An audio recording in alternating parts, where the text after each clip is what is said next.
Next study, lens light conservation of energy.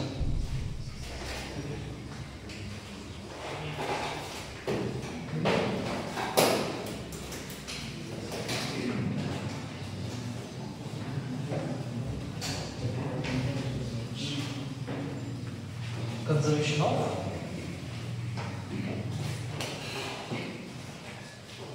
energy.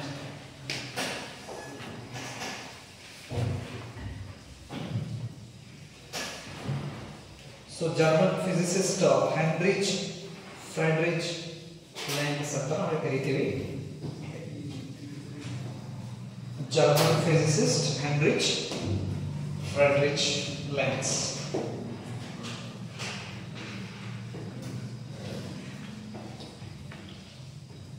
So Lenz law gives the information about the polarity of the induced EMF.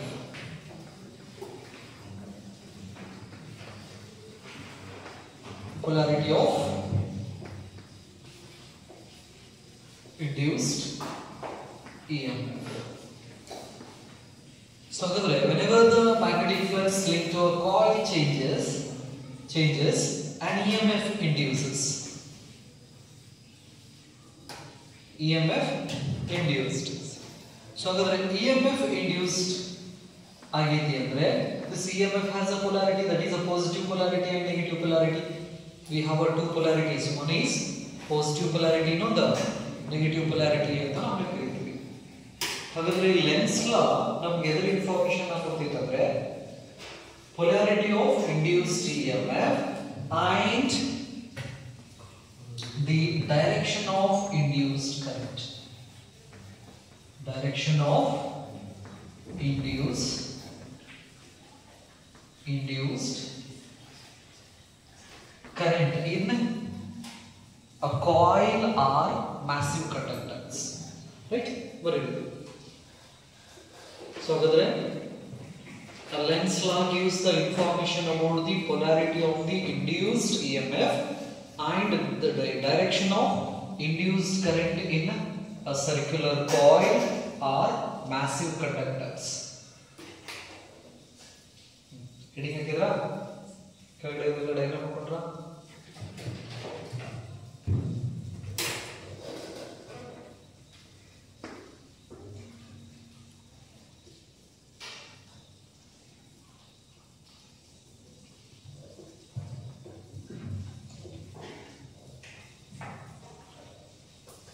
Lenz law ಗೀತಾಷ್ಟು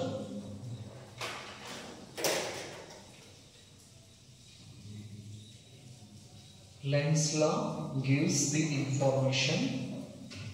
Lenz law gives the information. Lenz law gives the information about. Lenz law gives the information about the polarity of positive negative polarity. Gives the information about the polarity of induced EMF. Polarity of induced EMF and direction of induced current. Direction of induced current.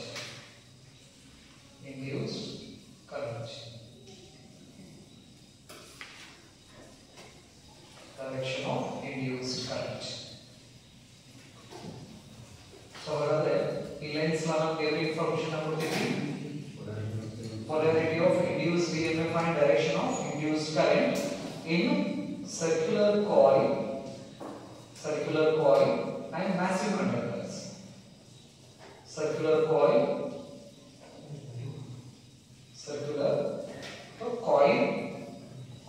or massive conductor. Massive conductor ಅಂದ್ರೆ metal plate, desk plate ಅಥವಾ ದಪ್ಪ cabinet piece ಬಂದು ಅಂತ ಹೇಳಿದ್ರೆ okay ನಾವು massive conductor ಅಂತ ನಾವು ಕರೀತೀವಿ. Third ಬೆಳ್ಳನ ವೈರ್ ಅನ್ನೋದಪ್ಪ ಅಂತ ಹೇಳಿದ್ರೆ ಅದು ವೈರ್ ಅಂತ ಹೇಳ್ತೀವಿ. ಓಕೆ ನೆನಪಿರ್ಲಿ, ಅವನ್ನ ನಾವು ರಿಂಗ್ ಮಾಡಿದಪ್ಪ ಅಂದ್ರೆ ಅದಕ್ಕೆ ನಾವು ಕಾಯಿಲ್ ಅಂತ ನಾವು ಕರಿತೀವಿ, ನೆನಪಿರ್ಲಿ. ಸೊ ಹಾಗಾದ್ರೆ ಕಾಯಿಲ್ ಮತ್ತು ಮ್ಯಾಸಿವ್ ಕಂಡಕ್ಟರ್ ಬಂತಪ್ಪ ಅಂತ ಹೇಳಿದ್ರೆ ಆ ಕಾಯಿಲ್ ಅಥವಾ ಮ್ಯಾಸಿವ್ ಕಂಡಕ್ಟರ್ಗೆ ಮ್ಯಾಗ್ನೆಟಿಕ್ ಫ್ಲಕ್ಸ್ ಲಿಂಕ್ ಆಗೋದೇನಾದ್ರೂ ಚೇಂಜ್ ಆಯ್ತಂದ್ರೆ ನೆನಪಲ್ಲಿ EMF ಇಂಡ್ಯೂಸ್ ಆಗ್ತೈತಿ, ಕರೆಂಟ್ ಕೂಡ ಫ್ಲೋ ಆಗಕ್ಕೆ ಚಲೋ ಆಗ್ತೈತಿ. ಸರ್ಕ್ಯೂಟ್ ಕ್ಲೋಸ್ ಇತ್ತಂದ್ರೆ ಆ ರಿಂಗಿಗೆ ಎಲ್ಲರೂ ನಡಕ್ ಕಟ್ ಆಗಿತ್ತಪ್ಪ ಅಂತ ಹೇಳಿದ್ರೆ EMF ಅಷ್ಟೇ ಇಂಡ್ಯೂಸ್ ಆಗ್ತೈತಿ, ನೆನಪಲ್ಲಿ ಕರೆಂಟ್ ಫ್ಲೋ ಆಗೋದಿಲ್ಲ, ಜಸ್ಟ್ EMF ಅಷ್ಟೇ ಇಂಡ್ಯೂಸ್ ಆಗ್ತೈತಿ. ಸೊ ಹಾಗಾದ್ರೆ in this case here we used a coil, right? When the magnet moved towards the coil, ಹಾಗಾದ್ರೆ ಮ್ಯಾಗ್ನೆಟ್ ಏನಾದರೂ ಕಾಯಿಲ್ ಸಮೀಪ ಹೊಂಟಪ್ಪ ಅಂತ ಹೇಳಿದ್ರೆ the magnetic flux linked to this coil increases.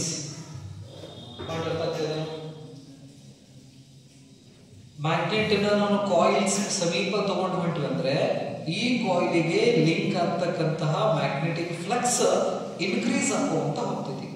ಹಾಗಾದ್ರೆ ಈ ಕಾಯಿಲಿಗೆ ಲಿಂಕ್ ಆಗ್ತಕ್ಕಂತ ಮ್ಯಾಗ್ನೆಟಿಕ್ ಫ್ಲಕ್ಸ್ ಇನ್ಕ್ರೀಸ್ ಆಗಾಕ ಯಾರ ಕಾರಣ? Who is responsible for that increase in magnetic flux?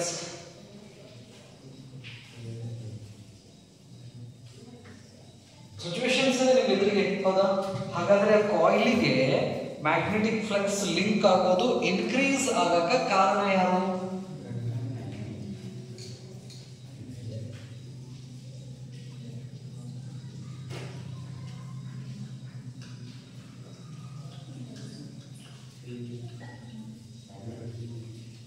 ನೋಡಿ ವಿಚಾರ ಮಾಡ್ರಿ, ಈ ಕಾಯಿಲಿಗೆ ಮ್ಯಾಗ್ನೆಟಿಕ್ ಫೀಲ್ಡ್ ಲೈನ್ಸ್ ಲಿಂಕ್ ಆಗಕತ್ತಾವ ಈಗ, ಹೌದಾ?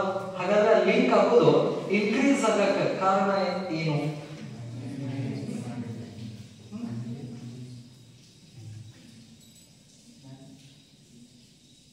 ಮೋಷನ್ ಆಫ್ ದಿ ಮ್ಯಾಗ್ನೆಟ್ ಅಲ್ಲ. ಆ ಮ್ಯಾಗ್ನೆಟ್ ಮೂವ್ನ ಆಗ್ಲಿಲ್ಲಪ್ಪ ಅಂದ್ರೆ ಈ ಕಾಯಿಲಿಗೆ ಲಿಂಕ್ ಆಗ್ತಕ್ಕಂಥ ಫ್ಲಕ್ಸ್ ಏನಾದ್ರೂ ಚೇಂಜ್ ಆಗೋದು ಹಾಕಿದ್ದ ನೆನ್ಪಿಟ್ಕೋರಿ. This is the base. The magnetic flux linked to this coil is changing due to the movement of the magnet. If there is no movement, the magnetic flux linked to the coil remains constant.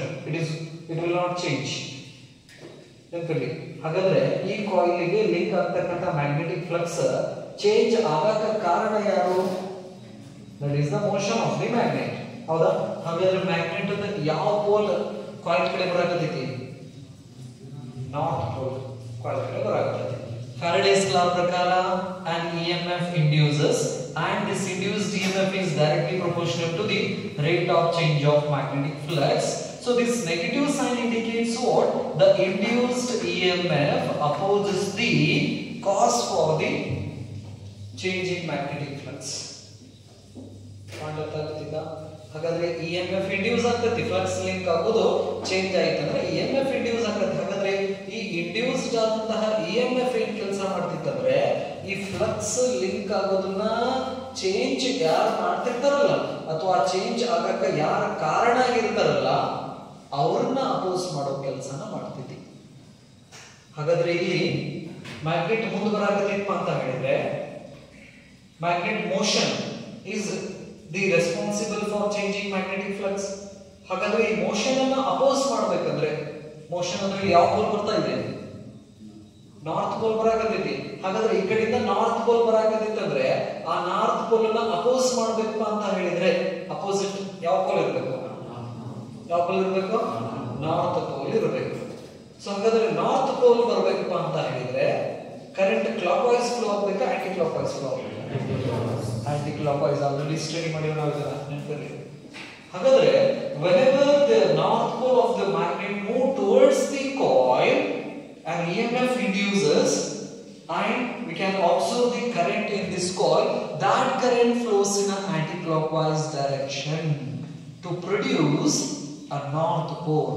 This north pole opposes the cause for the changing magnetic flux. What are the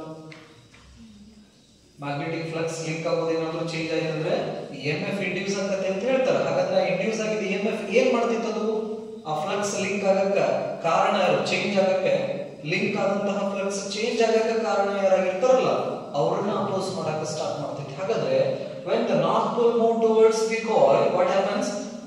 The current flows in an anti-clockwise direction. It generates a north pole. This north pole opposes the motion of north pole of the magnet. ಹಾಗಾದ್ರೆ magnet the north pole ಅನ್ನು oppose ಮಾಡಕ ಇದೇನ್ ಮಾಡ್ಬಿಡ್ತೈತಿ, current anticlockwise move ಆಗಕ್ಕೆ start ಆಗ್ತೈತಿ.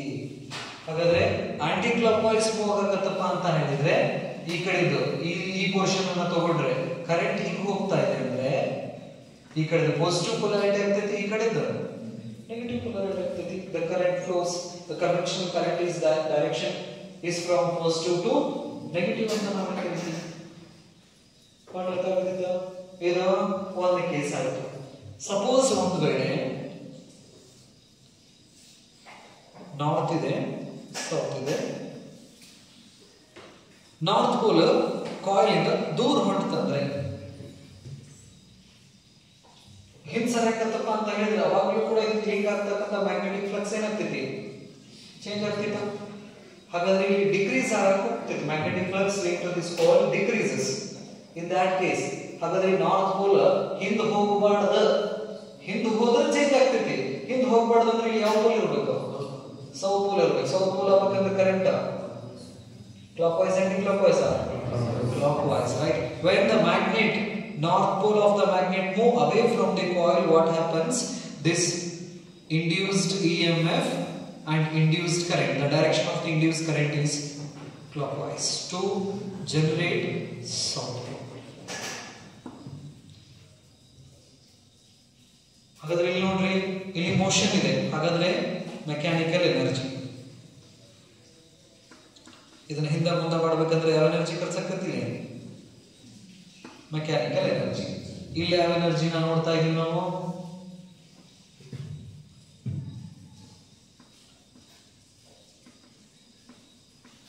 Electrical energy. So ಹಾಗಾದ್ರೆ the Lenz law conserves the energy ಅಂತ ನಾವು ಕರೀತೀವಿ. It conserves energy. The mechanical energy is converted into electrical energy ಅಂತ ನಾವು ಕರೀತೀವಿ. Mechanical energy is converted into electrical energy. Hence, the Lenz law conserves or obeys the law of conservation of energy ಅಂತ ನಾವು ಕರೀತೀವಿ. ಇದು coil ದಲ್ಲಿ ಆಯ್ತು. ಅದೇ ಈಗ ಸೌತ್ ಪೋಲ್ ಏನಾದರೂ ಕಾಯಿಲ್ ಸಮೀಪ ಬರಾಕತ್ತಿತ್ತಂದ್ರೆ ಕಾಯಿಲ್ ಒಳಗಡೆ ಕರೆಂಟ್ ಹೆಂಗ್ ಫ್ಲೋ ಆಗ್ತೈತಿ, ಸೌತ್ ಪೋಲ್ ಬರಾಕತ್ತಿಲ್ಲ. ಸೌತ್ ಪೋಲ್ ಬರಾಕತ್ತಿತ್ತಂದ್ರೆ ಯಾವ ಪೋಲ್ ಪ್ರೊಡ್ಯೂಸ್ ಮಾಡ್ಕೊಳ್ತಾರ, ಸೌತ್ ಪೋಲ್ ಅನ್ನು ಪ್ರೊಡ್ಯೂಸ್ ಮಾಡ್ಕೋಬೇಕು. ಸೌತ್ ಪೋಲ್ ಅನ್ನು ಪ್ರೊಡ್ಯೂಸ್ ಮಾಡ್ಕೋಬೇಕಂದ್ರೆ ಕರೆಂಟ್ ಕ್ಲಾಕ್ ವೈಸ್ ಡೈರೆಕ್ಷನ್ಸ್. ಈಗ ಸೌತ್ ಪೋಲ್ ದೂರ ಹೊಂಟಿತ್ತಪ್ಪ ಅಂತ ಹೇಳಿದ್ರೆ ಯಾವ ಪೋಲ್ ಅನ್ನು ಪ್ರೊಡ್ಯೂಸ್ ಮಾಡ್ಕೋಬೇಕು, ನಾರ್ತ್ ಪೋಲ್ ಅನ್ನು ಪ್ರೊಡ್ಯೂಸ್ ಮಾಡ್ಕೋಬೇಕು. ನಾರ್ತ್ ಪೋಲ್ ಅನ್ನು ಪ್ರೊಡ್ಯೂಸ್ ಮಾಡ್ಕೋಬೇಕಂದ್ರೆ current aunty clock wise directions. ನೆನಪಲ್ಲಿ ನಿಮ್ದು ಎಕ್ಸರ್ಸೈಸ್ ಒಳಗಡೆ ಫಸ್ಟ್ ಕ್ವಶನ್ ಇದೆ 6.1. ಅದರಲ್ಲಿ ಬೇರೆ ಬೇರೆ ಡಯಾಗ್ರಾಮ್ಸ್ ಅನ್ನ ಕೊಟ್ಟಿದ್ದಾರೆ. ಆ ಬೇರೆ ಬೇರೆ ಡಯಾಗ್ರಾಮ್ಸ್ ದಲ್ಲಿ ಇಂಡ್ಯೂಸ್ಡ್ ಕರೆಂಟ್ ದ ಡೈರೆಕ್ಷನ್ಸ್ ಯಾವ್ದಾವ್ದು ಕಡೆ ಬರ್ತೈತಿ ಅನ್ನೋದನ್ನ ತಿಳಿಸ್ರಿ ಅಂತ ಕೊಟ್ಟಿದ್ದಾರೆ. ಒಂದ್ಸರಿ ಹೋಗ್ಬೋದು, ರೈಟ್? ಇದು ಲೆನ್ಸ್ ಲಾ ಇನ್ಫಾರ್ಮೇಶನ್ಸ್ ನಮಗೆ ಗೊತ್ತಿರಲಿ. ಸೊ ಹಾಗಾದ್ರೆ lens law gives the polarity of the induced EMF and also it gives the direction of the induced current ಅಂತ ಹೇಳ್ತೀವಿ. Induced current in coil or massive conductor. ಇದಷ್ಟು ಬರೋದಾ? In case of a massive conductors, massive conductor ಅಂದ್ರೆ metal plate ಅನ್ನು ನಾವು ತಗೊಂಡ್ರೆ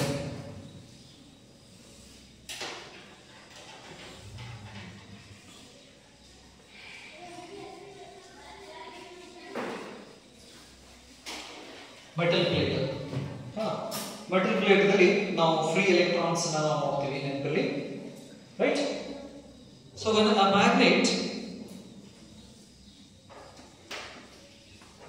move towards the massive conductor, ಅದರ massive conductor ಕಡೆ ಮ್ಯಾಗ್ನೆಟ್ ಮೂವ್ ಆಗತ್ತಪ್ಪ ಅಂತ ಹೇಳಿದ್ರೆ ಮೆಟಲ್ ಇರೋದ್ರಿಂದ EMF induces according to the Faraday's law, the magnetic flux linked to this metal plate changing, hence an EMF induces and current induces.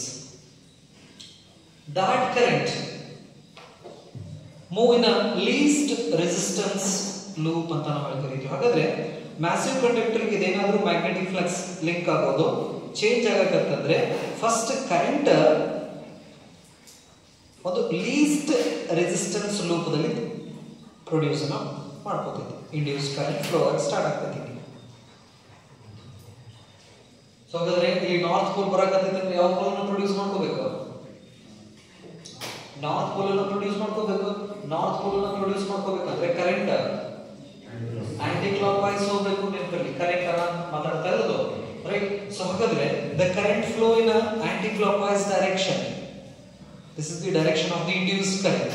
So this produces north pole. ಹಾಗಾದ್ರೆ ಈ north pole ಇಲ್ಲಿ ಬರ್ತಕ್ಕಂಥ north pole ಅನ್ನ oppose ಮಾಡಾಕ ಆಗ್ಲಿಲ್ಲ ಅಂದ್ರೆ ಅದರ strength ಕಡಿಮೆ ಆಯ್ತಂದ್ರೆ ಮತ್ತೆ ಈ ಫ್ರೀ ಎಲೆಕ್ಟ್ರಾನ್ಸ್ ಇನ್ನೊಂದು ಲೂಪ್ ನ ಮಾಡ್ಕೋತೈತಿ ಹಿಂಗ ದೊಡ್ಡದು. ಇದು ಆಂಟಿ ಕ್ಲಾಕ್ ವೈಸ್ ಡೈರೆಕ್ಷನ್ಸ್ ನಲ್ಲಿ ಫ್ಲೋ ಆಗ್ತೈತಿ. ನಾರ್ತ್ ಸ್ಟ್ರೆಂತ್ ಜಾಸ್ತಿ ಆಗ್ತೈತಿ. ನೆಕ್ಸ್ಟ್ ಹಂಗೆ ಮ್ಯಾಗ್ನೆಟ್ ಏನಾದ್ರೂ ಸಮೀಪ ಬರಕತ್ತಂದ್ರೆ in a massive conductors we can observe the induced current like this.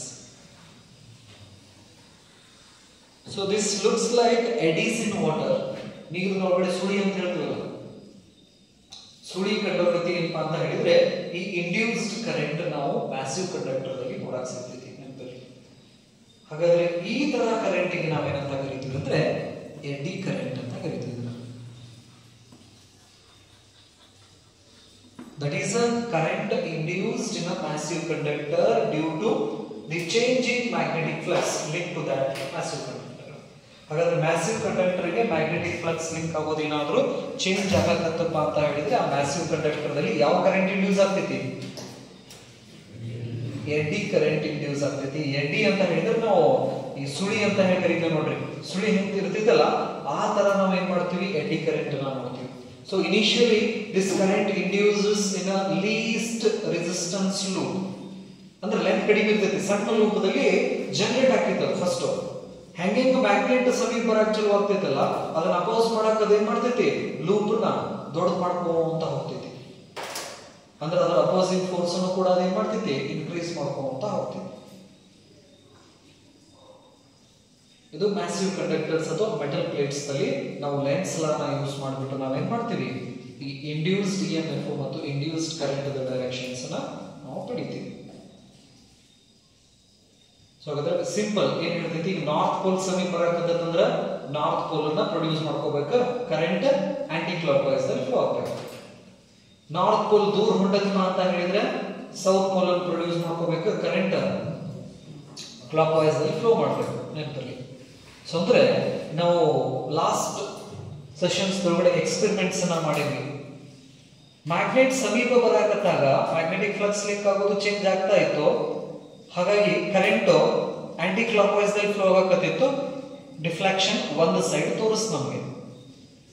ಅದೇ ಮ್ಯಾಗ್ನೆಟ್ ಹಿಂದೆ ತಗೊಂತ ಹೋಗ್ಬೇಕಾದ್ರೆ ರೈಟ್ ಡಿಫ್ಲೆಕ್ಷನ್ ಅಪೋಸಿಟ್ ಸೈಡ್ ದಲ್ಲಿ ಬಂತು. ಅಬ್ಸರ್ವ್ ಮಾಡಿದ್ರ? ಮ್ಯಾಗ್ನೆಟ್ ಟುವರ್ಡ್ಸ್ ಬರಾಕತ್ತಾಗ ಆಂಟಿ ಕ್ಲಾಕ್ ವೈಸ್ ದಲ್ಲಿ ಇದ್ದಿದ್ದ ಕರೆಂಟ್ ಮ್ಯಾಗ್ನೆಟ್ ಅವೇ ಹೊಂಟಾಗ ಕರೆಂಟ್ ಅಪೋಸಿಟ್ ಮಾಡ್ಕೊಂತ. ಹಾಗಾಗಿ ಗ್ಯಾಲ್ವೋಮೀಟರ್ ಅಪೋಸಿಟ್ ಡಿಫ್ಲೆಕ್ಷನ್ ಅನ್ನ ತೋರಿಸ್ತಿತ್ತು.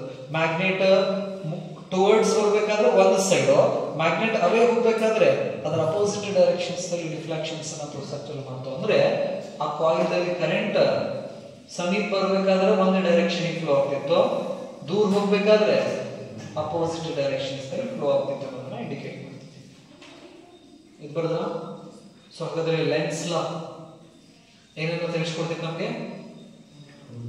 Lens law gives the polarity of induced EMF and direction of induced current in the coil or massive conductors, and it conserves ಏನನ್ನ conserve ಮಾಡ್ತೈತಿ? ಎನರ್ಜಿನ conserve ಮಾಡ್ತೈತಿ. ಯಾಕಂದ್ರೆ ಆ mechanical energy magnets coil ಅಷ್ಟು experiments ನೋಡಿದ್ವಲ್ಲ, ಆ coil magnet ಅನ್ನು move ಮಾಡ್ಬೇಕಂದ್ರೆ ನಾವು ಫೋರ್ಸ್ ಹಾಕಬೇಕು, ಡಿಸ್ಪ್ಲೇಸ್ ಮಾಡಬೇಕು. Force into displacement is nothing but what? Work done. Work is converted into energy ಅಂತ ನಾವು ಕರೀತೀವಿ. ಸೊ ಅದನ್ನ ನಾವು ಹಾಕೋದು mechanical energy. That mechanical energy is converted into electrical energy. Hence the Lenz law conserves what? Energy ಅಂತ ನಾವು ಕರೀತೀವಿ. ಇದನ್ನು ಕೂಡ ಕ್ವೆಶ್ಚನ್ಸ್ ಕೇಳಿದ್ರೆ MCQs ಗಳು ಕೇಳಬಹುದು ನಿಮಗೆ. Lenz law conserves what? ಎನರ್ಜಿನ ಕನ್ಸರ್ವ್ ಮಾಡ್ತೀವಿ. ಇದಷ್ಟು ಕ್ಲಿಯರ್?